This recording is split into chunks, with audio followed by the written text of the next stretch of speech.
Yeah. Family, y'all. Just keep it tight, keep it tight, keep it tight. Oh, right. Yeah. Here we go, here we go. Plato's thoughts on becoming. Ooh, this is going to become interesting. Because for Plato, largely, there was no becoming, that one thing becomes another. He didn't come up with a good philosophy for that. Aristotle is going to be one who says that things that become other things are those things in potentiality. Let's use an example of the acorn. Is the acorn an oak tree? No, but the acorn is going to grow into an oak tree. Does that mean that that oak tree is inside the acorn, or what's going to happen? That acorn is going to change into that oak tree. So what's going to happen is that that acorn is potentially an oak tree. It's actually an acorn. Actually, it's an acorn. Potentially, it's an oak tree. So it contains the potential for being an oak tree. If I take that acorn and sit it on a shelf in my home, is it going to become an oak tree? No. But if someone takes it off the shelf and plants it in the garden and waters it every day, it has the potential of becoming that. Oh, how fascinating this is going to be. So anything that changes into something else is because what it was before had the potential of becoming that. The child has the potential of reaching adulthood and becoming an adult. Does that mean the child will become an adult? No. Life happens. We all know how that goes. There are different things that happen in life. Illness, early death, you name it. That child may not become an adult, but that child has the potential of becoming an adult. Aristotle said the tree is potentially a bad. Ooh, think about that for a moment. Oh, look at that tree. What a beautiful tree. Yeah, actually it's a tree. Potentially, it's a bed. Need a bed? Let's go out tonight, chop down the tree, and make ourselves a bed. Was a tree, now's a bed. Right? It actually was a tree, but it was potentially a bed, or a boat, or whatever else we were going to make out of it. A house. Oh, follow the argument now. The fetus is potentially a human. In the Roman Catholic Church, I don't know, I recall, here in North America, there's this fixation on the fetus is a human being, is a person. Wait a minute, what would Aristotle say? Step back for a moment. The fetus has the potential of being a person, of being a human being. So it's actually a fetus, the joining of various life parts together, which make it what it is. It's potentially a human being, in the same way that a child is potentially an adult, but we're using different categories here, potentiality. The marble is potentially a sculpture. How it is that Aristotle's simply thinking about how it is that one thing becomes another thing. And the thing that it becomes, it was potentially that before. It was not that before, but it was potentially that before, right? That marble was potentially a sculpture before, but it could have become something else. It was actually a marble block. It was potentially a sculpture, but it was also potentially the building material for a house. It was potentially a house. It just happened that it became actually a sculpture. So Aristotle said that by the action of an efficient cause, remember the efficient cause, for instance, the example that we used was the sculptor. So by the action of an efficient cause like the sculptor, things receive a new actualization, so that it was actually a tree, but now the carpenter comes along, and now it's actually a bed. You follow that? So it was actually a tree with the potential of becoming a boat, but then an efficient cause came along and made it a bed. Right? It was potentially a bed.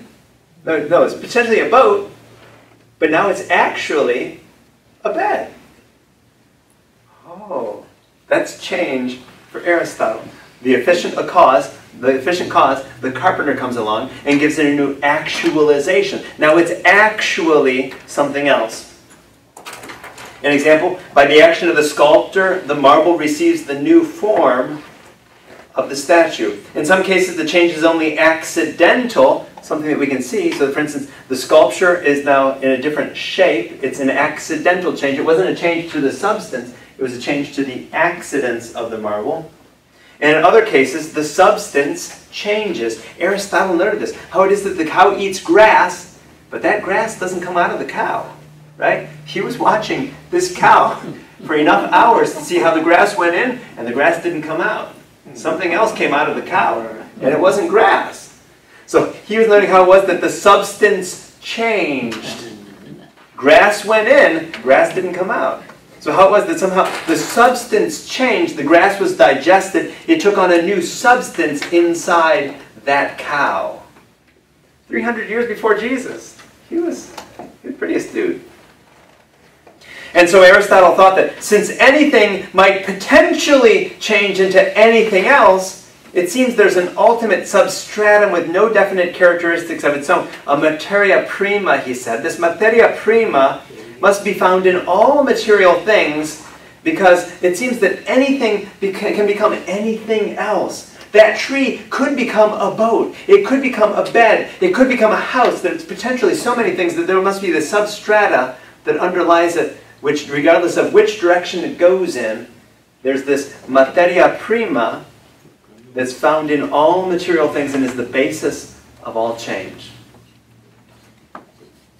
There are three factors in any change. If there's going to be any change taking place, the three changes are going to be in matter, and in form, and in privation. So that, for instance, the matter that we're talking about in this instance is water. The water is going to take the form of steam. We're going to heat that water so it takes the form of steam.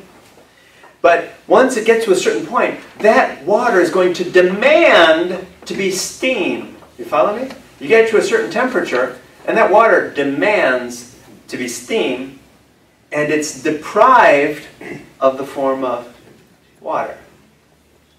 Ooh, how interesting. And so for Aristotle, that's how change takes place with respect to matter and form and privation.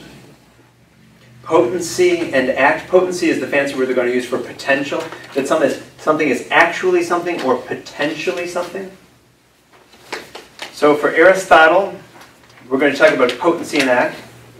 The Megaric school denied potentiality, that something is potentially something else, but Aristotle simply thought it was absurd to deny potentiality. It's an acorn, yes, but it's potentially an oak tree. And it's potentially a boat. That acorn is potentially a boat. Follow me now, right? Because that acorn is potentially a tree, which is potentially a boat. That acorn is potentially a boat. Be careful before you throw out that acorn. Right? So, Aristotle is going to say that the builder has the potentiality or the power for building, even if he or she is not employing that power at that moment. Just because Mario tells me that he's a builder, I don't see Mario building anything. Well, wait a minute. He has the potentiality of building, even though he's not building at this moment, right? The example that Aristotle used was a person in a deep sleep. The person in deep sleep isn't thinking at that very moment, but that person has the potentiality to think, right? We have the potentiality, as humans, we have the potentiality to think. Does a stone have the potentiality to think? Does a stone, a rock, have the power to think? No. How interesting then that the human being has a certain potentiality, a certain power. We can potentially think, even if we're in a deep sleep. I can wake up and think. The stone can't think. It doesn't have that potentiality. Aristotle says that objects are in potency to the full realization of their form. So for instance, again, going back to the acorn. The acorn is potentially an oak tree, or the other example that we use, the fetus is potentially a human being. If things go right for that fetus, it could end up being a human being. Actuality is always prior to potency, and is always produced from the potential. Ooh, think about it. So anything that is, was potentially that thing before it was. Follow me? Before I was a man, I was a boy, which means that I was potentially a man before I was actually a man. But actually what Aristotle says is, no, no, no.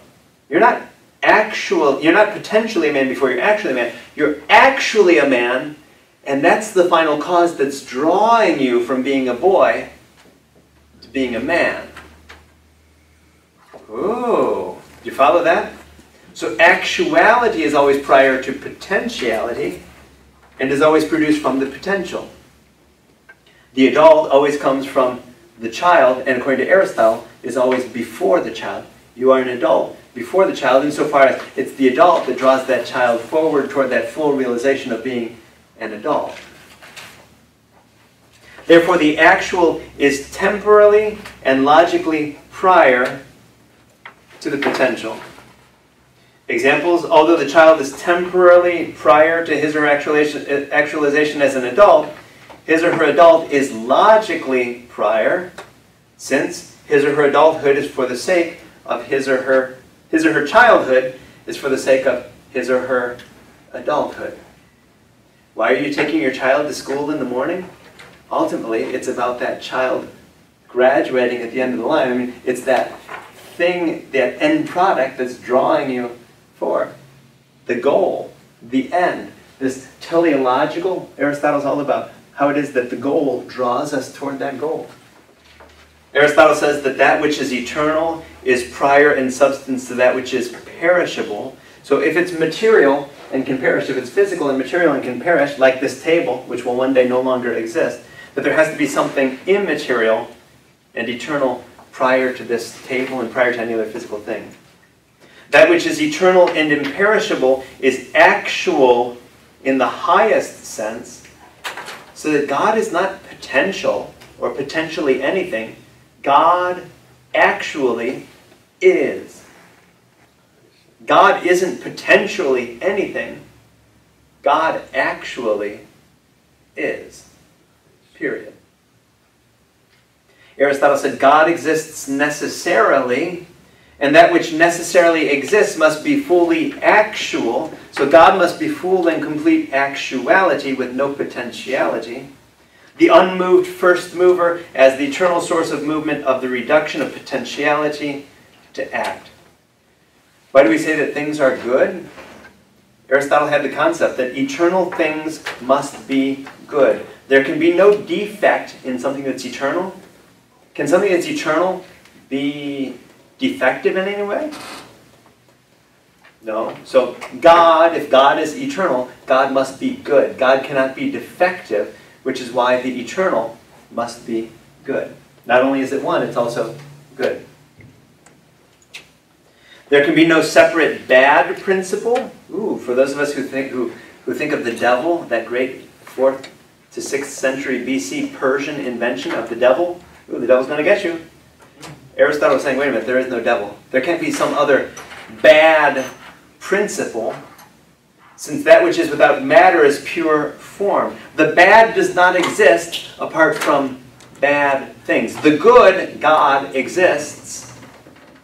The bad doesn't exist apart from bad things. Ooh. We have a good God. There is no other bad God that exists alongside our good God. We believe in a good God. We don't believe in two gods, a good God and a bad God who battled it out. We believe in a good God. The first unmoved mover, being the source of all movement, is the final cause. Ooh, remember what the final cause is? In this block of marble, what's the final cause? The final cause is the sculpture.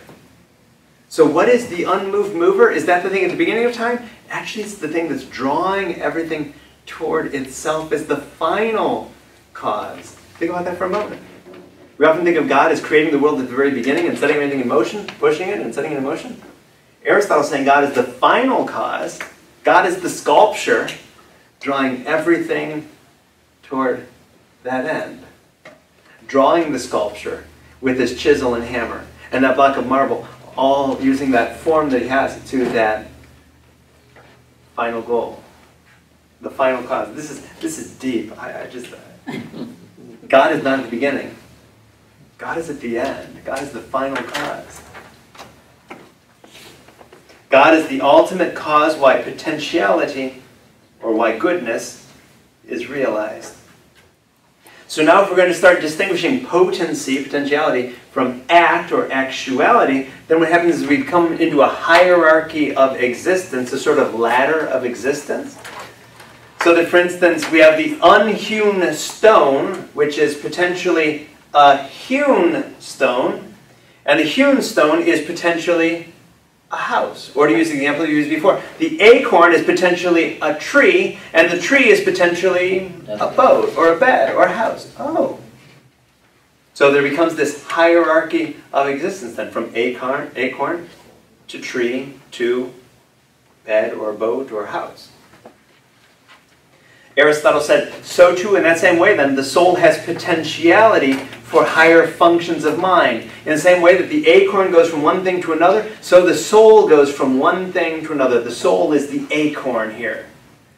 Ooh. Where it goes the higher functions of mind, where at the higher rungs of this hierarchy we find the active human intellect unmixed with matter. Good news for all of you who are locked inside a body right now, right? That soul is just the acorn. At death, you'll see the next change into the tree. And we just keep going up this hierarchy of being. The efficient cause isn't necessarily external to the thing undergoing change. So when we think of the efficient cause or the sculptor, it's not always a sculptor on the outside doing something to a thing. Sometimes, for instance, as Aristotle said, there are these four elements that have their own natural movement, that do things. Water has a natural movement. Think about it for a moment here. If I have water in my hand, which direction will it go if my hand is not in the way? The water goes down, which is why rivers flow from mountains all the way down to the sea, right? Water naturally goes down. What about fire? Does fire naturally go down? Fire goes in which direction? If you light a fire, which way does it go? What's up? Aristotle was noting these things, how it is that things in nature, these four prime elements that we have, primary elements, earth, air, water, fire, they all have a natural direction. Where the water, if my hand got out of the way, it would have its own natural movement, down. The fire has its own natural movement, up. Elements move in accord with their natural motion unless hindered. The water in my hand is not moving in its natural movement. Why? Because it's hindered. My hand is blocking it. My hand is blocking the water from going down. It belongs to the form of the element to tend toward its natural region, and thus the formal and the efficient cause coincide. Meaning, in order for this water to move or to change, right, to go down, it doesn't take something outside of itself. The water naturally goes down. Within these elements, there is an efficient cause. Starting to wind down here his Metaphysics. Every object in movement requires an actual moving cause. In order for something to move, it has to be moved by something. And if we keep tracing that back, then there must be this first mover, or we refer to it as the unmoved mover. But this first mover shouldn't be understood temporally, because Aristotle believed that all motion is eternal. And so to cause motion requires motion. Think about it for a moment. If I push this paper, in order to push this paper, it requires motion. And so what Aristotle's trying to say is that to cause motion requires motion. So he doesn't mean first mover, tracing it back so much, is the ultimate or the supreme mover of the universe. The divine is the supreme mover. We talked about it being the final cause, so it's not so much at the beginning of time as at the end of time, drawing all things to itself. Whew, I think that is profound. For all of us who were taught in catechism that God created the world at the beginning of time, Aristotle offers a different notion of God as final cause, drawing everything toward the sculpture rather than creating the marble. For Aristotle, God didn't create the marble so much as God is creating the sculpture, and all else is going toward the creation of that sculpture. The final cause. So if God caused the world by shoving the world, Aristotle said, because this first mover, if we have this concept of the first mover, like moving something else, then God would be changed since there's a reaction of the moved on the mover. In order to move something, you have to change, right? In order for me to move the paper, my hand has to move.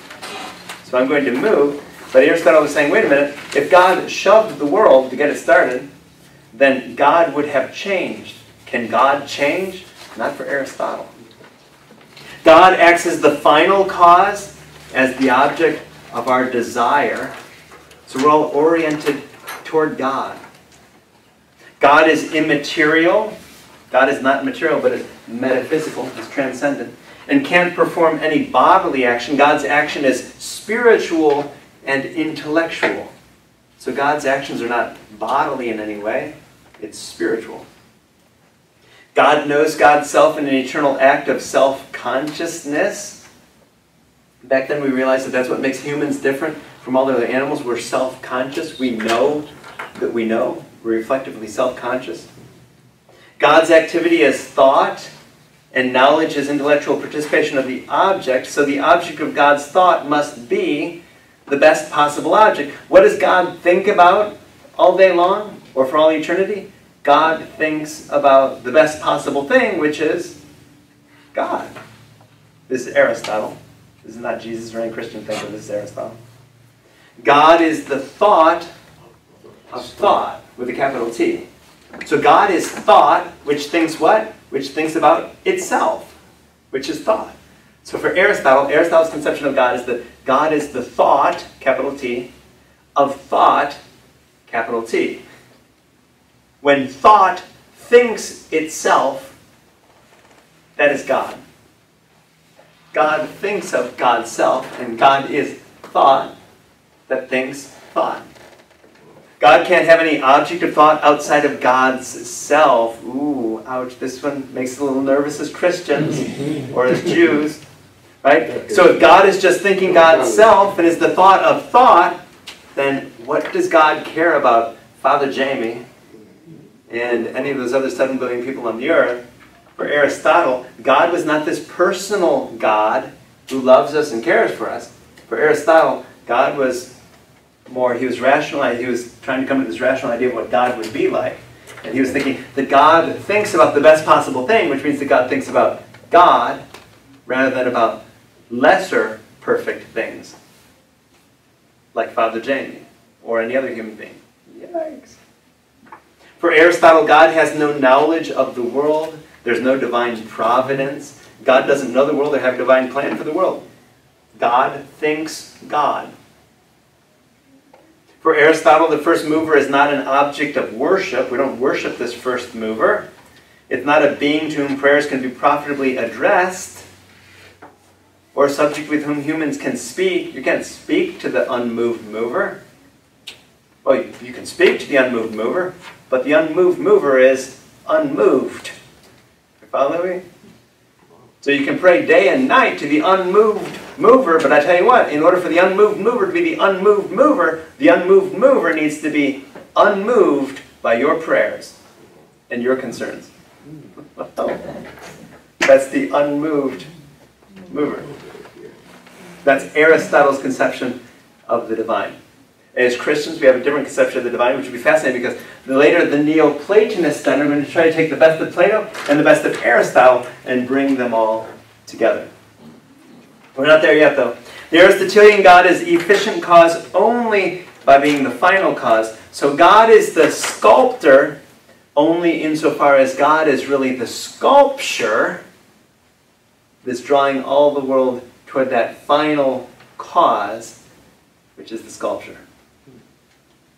Aristotle would later posit 55 transcendent movers, an idea medieval philosophers would interpret as angels or intelligences moving the spheres. So he didn't just believe in one mover. He eventually would formulate a theory of 55 different movers, all subordinate to the first mover.